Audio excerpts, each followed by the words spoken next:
It is haram, haram, haram. اور کہتے ہیں کہ رحمان بیٹا رکھتا ہے.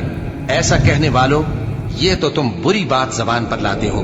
قریب ہے کہ اس جھوٹ سے آسمان پھٹ پڑے اور زمین شق ہو جائے اور پہاڑ پارا پارا ہو کر گر پڑے کہ انہوں نے رحمان کے لیے بیٹا تجویز کیا.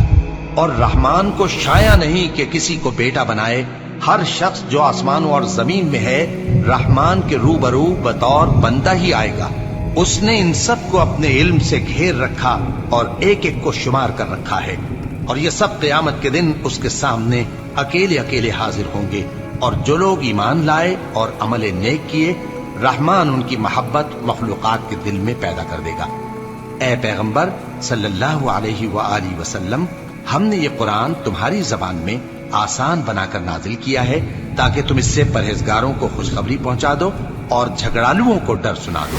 اور ہم نے ان سے پہلے بہت سے گروہوں کو ہلاک کر دیا ہے. بھلا تم ان میں سے کسی کو دیکھتے ہو یا کہیں ان کی بھنک سنتے ہو؟